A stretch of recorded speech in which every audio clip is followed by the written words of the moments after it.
I don't know. I don't know how you guys grew up. You know what the discipline was like in your house or your uncle's house or your auntie's house. But certain folks, when they get upset, it gets your attention because you're not used to that.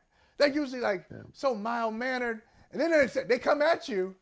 Oh man, that sticks with you for a while, and that's what we saw. Marc Spears, Monty Williams. See, we'll talk about Mark Cuban later. Mark Cuban always screaming about the officials to the point where I just tune him out. Like, oh, here we go. Here we go. Oh, Mark Cuban's upset again.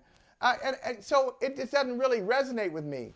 But Monty Williams, when he speaks like that and then gets up and walks away, Mark, what did that say to you yesterday? And do you think Monty has a legitimate beef? No, it was, and I know Monty really well. It's kind of hilarious now because he said he didn't want to talk about it no more, but he kept talking about it. That's when you know somebody real mad when they say they don't want to talk about something no more. But why you keep? All right, I'm gonna shut up and let you talk. And I was waiting for him to curse. And Monty's like a devout Christian guy, and I thought he was close. So I mean that's as upset as I've ever seen him. I've never seen him like. I assume there weren't really any questions, or I'm not sure where that was. Sounded like it was in the beginning, like he came up and that was a statement and he was gone, which I felt bad for Dwayne Rankin and other writers that they shouldn't be punished and not to get to ask questions about the game. But that's the coach's job to protect his team, get them to the fairness, and I think all that's what Monty is saying is fairness. I mean, they are a jump shooting team. But woo, that does seem an awful lot.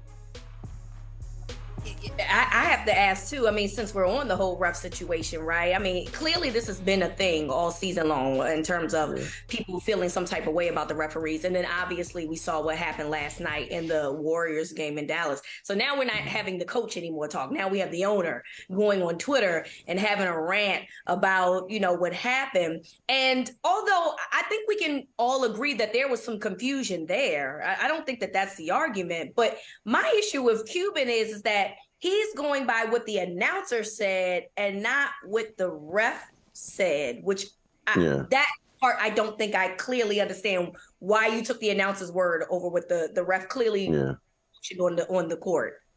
Yeah, and I think he was taking it from a third party too because he wasn't in the huddle.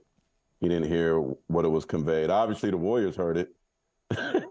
Jordan Poole was like begging him for the ball. He's like, man, give me the ball so I can start this play.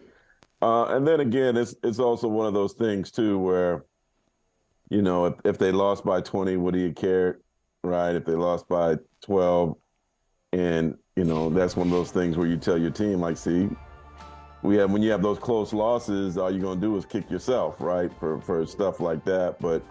The whole thing with the referees are curious. I feel like there's, and Mr. Holley's been around for a long, long time. Do you even recognize most of these referees anymore? I feel like, I used to know the Crawfords, right? I used to know all these different referees and, Dick Pavetta and, Steve Javie, like we knew their names. All I know is about 10 dudes now. Right. And so I think there's so many new referees, so many that are trying to establish themselves that I think the league is having some growing pains. I would certainly like to. And it's the hardest job in sports to be an NBA referee, especially because they think that the public thinks that they do their job with slow motion. They're not doing the job in slow motion. They're doing it in fast. And so it's, I do think though, that with so many new officials, so many officials that are probably less than 5 years in the game, and this is me speculating, but as it appears to me, I just think that I'm not surprised that there are these issues. Well, we talked about the officials in these games, the officiating in these games. How about the teams?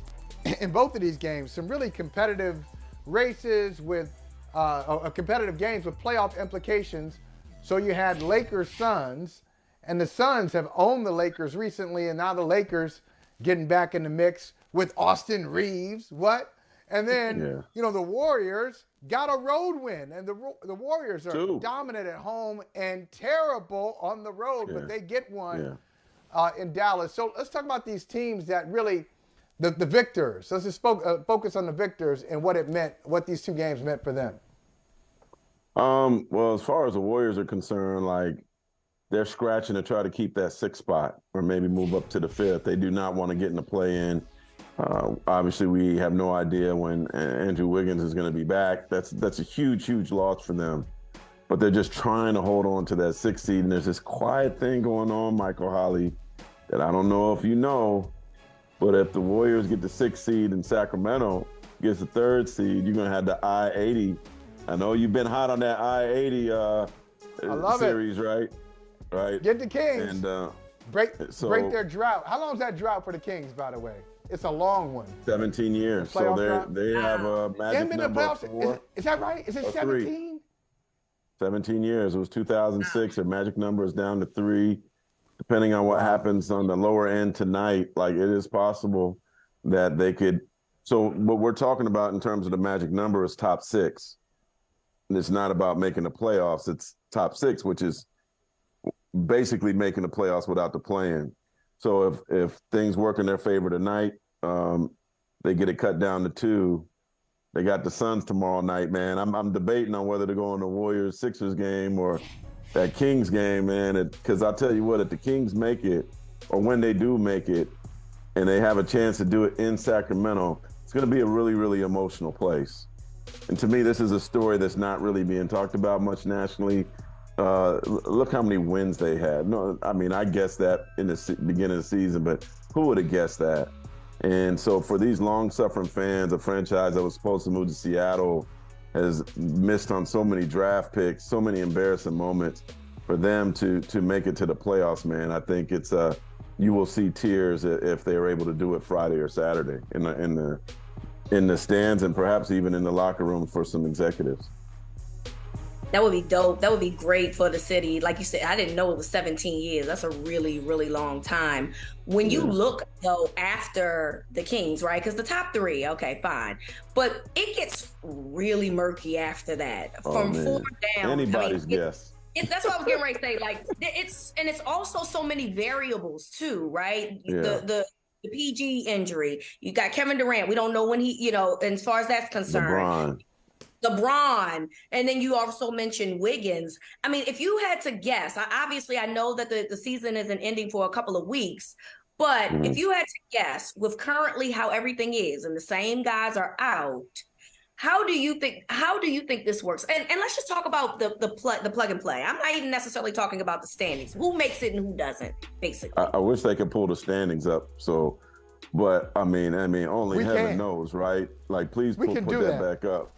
I'll tell you one thing that I'm. It's the magic of television. It's wonderful. You asked for it, Mark. You need it. It's all over the place. Look at that. Look at that Oklahoma City Thunder team. People are sleeping on them. They're moving up the ladder, and I think they're going to be very, very. I think they will be in the playing game. To see that the Mavericks are 9, like imagine a Mavericks-Lakers playing game, and on that situation, if it stays the way it is now, the loser season is over. It's like the NCAA tournament, which is like people are going to love this play-in and to see. So, and then, hey, I'm in New Orleans. I was with CJ McCollum yesterday. I'm doing a diary with him. And he's sitting there talking. And in the midst of that, on the TV comes an ESPN projection on the fact that they'll probably lose 3 or win only 3 of the final 10 games, which he didn't like that. And he was like, why they think we're not going to make it? So, but they're playing a little better. They certainly have a winnable game tonight against Charlotte. Only heaven knows. I'm serious, man. It's I'd be lying to guess. I'd be just throwing something in the air. I have no idea. Nobody does because of the injuries. We don't know who's coming back. Even like they talked about Zion. Well, if he comes back, maybe at most he has 3 regular season games and he's probably going to be at a time limit. But at this point, the Pelicans will probably take 20 minutes of Zion rather than 0, right? So it's If I knew the answer, boy, I'd be betting on all kind of stuff in Vegas. Well, Lakers. Do the Lakers? I was Do the going to say, Lakers? the Lakers. The Lakers should. I feel right? like they'll get in the play-in. I think they'll be in the play-in. Yes. How about top 6? Because they've been talking. They want to get top 6, and they're not that far away in their schedule. I mean, they got to beat the Thunder. I mean, look at it. Back to back with the Bulls. I mean, it's a pretty favorable schedule if you think about it. Yeah. But they know could that have LeBron's not coming to the end, right? So Yeah. Well, what is that, like the the end, you 5th, have, the 7th, and let's 9th? say the last 4 games. Let's say the last 4 games with LeBron. That's not bad. But like being in 10th, I mean, hey man, hey, nobody knows. Nobody knows. But if Anthony Davis continues to put this team on his shoulders, and you got number 15, Austin Reeves trying to make a. Maybe they don't need LeBron, right? The way Austin Reeves is playing, but no, they need LeBron back. And just think how scary they will be, whether they're a 6 seed or a playing team. Like, think about this. Imagine them playing the Nuggets in the first round, or the Lakers playing Memphis in the first round. It's very, very possible such could happen. And I expect it to. Well, I expect the Lakers to be playing a number 1 or 2 seed team.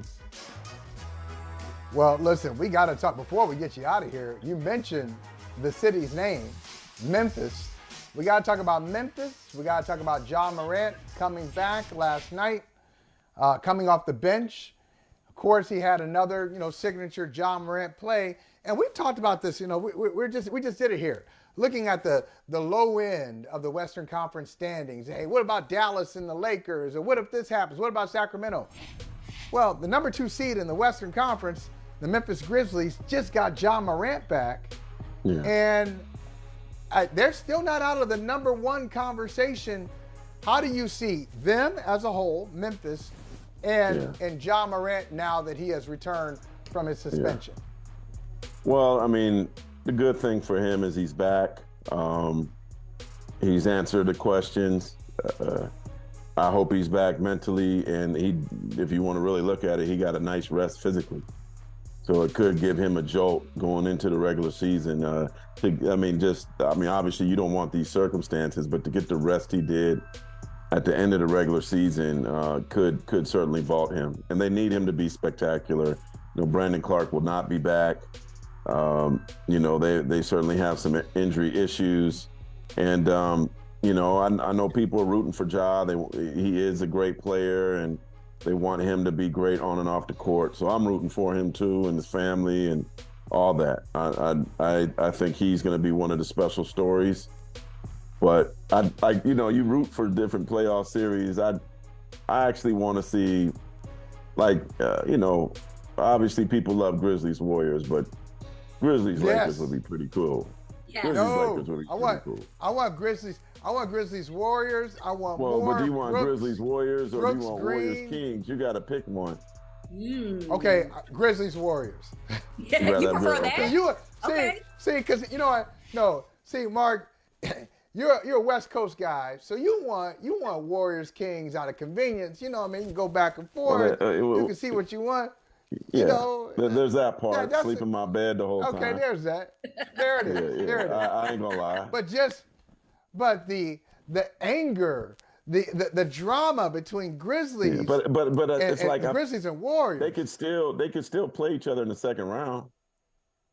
So why not get Kings right Warriors in the first round, and then get if the Warriors win, then you get them. So you already got the Warriors Memphis winning. In the second round. So you just tipped your hand though. You just tipped your hand. You're not playing poker here, Marc Spears. You're like, Kings Warriors, and then when the Kings lose in 6. I didn't 5, say that. I said if. I ain't voting against Mike Brown right now on that team. But and that is another story. That's another good storyline for Kings Warriors. But you might. But my point is, you might be able to get both of them. You might, but I want it right now. You want them right out the gate. You want that nasty early, huh? You want that boxing match early. That's it. Yeah. Okay. You don't want nothing to look forward to, huh? Nothing to look forward to. Draymond, though. You open your Christmas presents on the 24th. The night before. On the 24th. Or right at midnight.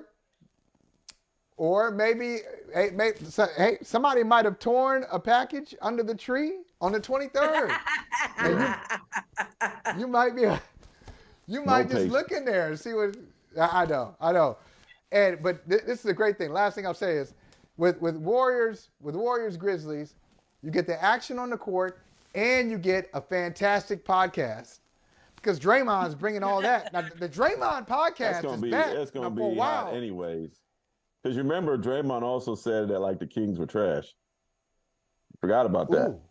Ooh. Oh, I did forget about that. What did he say maybe this? we do need. So maybe we do need Kings War, because we saw Kings Grizzlies. We saw that. Maybe we do need Kings Warriors. No, Warriors Grizzlies. Yeah. Forgot about that. When did he say the Kings are trash? What did he say? Like on one of his podcasts. Ooh. He said they're trash. All right. Well, Marc Spears, maybe trash is the wrong word, but it was something of that ilk. Oh yeah, no. I'm sorry, Natalie. You just reminded me. This is what we can do to some brother from another. Natalie, I just saw your text. Stop the music. Stop the music. Stop the music. One more. I got one more for you. One more.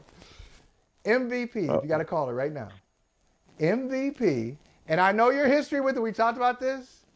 You're not putting it in there. You're not trying to vote for MVP. You get too much static, too much pushback. They come to the Hall of Famer, and they don't always say. If I had to vote today, they don't always. My mama's life depended on it, I would pick Joel Embiid today. Now. Yeah. Come on, we ain't got to do that. Joel Embiid, huh? Today. Why? But I'm also a guy that waits to the end of the regular season when I did vote. I just think he's leading the league in scoring. He's been spectacular. The Sixers have been great. It's also about how you finish. They're finishing strong. I look at the whole body work, but the records. When I see a big guy, I mean, it's like, I don't know, man. It's like there's no wrong answer, really, right? There's 4 great guys you could choose from, but if I had to pick today, I'm gonna pick the leading scorer. And that's a good answer. You know why I like that answer so much? He's a leading scorer with James Harden on his team. Yeah. Valid. But let me tell you why I like that answer. Just for and not whether you said Embiid or Jokic or Giannis or anybody else. I like that answer because you said, if I had to pick today.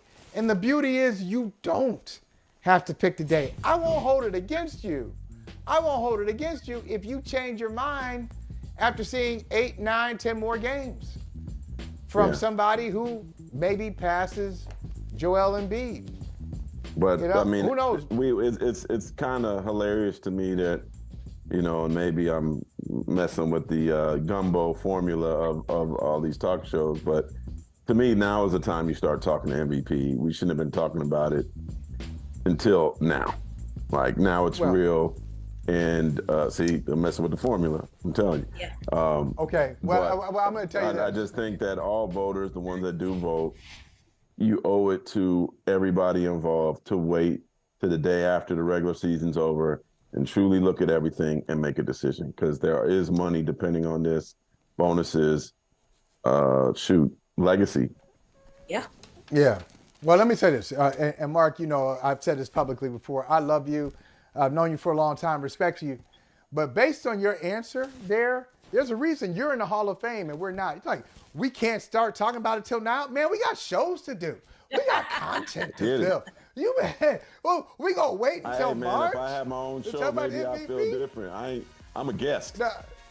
Come on. No, you're a Hall of Famer. I'm a Hall of Fame guest, Marc Spears. There you go. Who just with just speaking a sentence starts the music. You just start the music. And shout out to you and Mike for keep bringing incredible black women onto your show as co-hosts, man. I dig that. Thank you. And shout out to those incredible women. Reeta, the football chick, holding it down. The football chick talking about the NBA, talking about changing tires, everything. Yeah. I'm sorry. NFL. You better be careful. She might take that show from you, Hoss. No, never did. Hey, listen, it's a meritocracy. It's a meritocracy. Yeah. If she does, she will deserve it. Sister from another. Sister from another. Thank you, Mark. All right, later. Hey, thank you for watching Brother from Another. If you haven't hit that subscribe button, go ahead and do that now. Don't forget you can catch us 3 to 4 weekdays on PeacockTV.com and on Sirius XM Channel 85.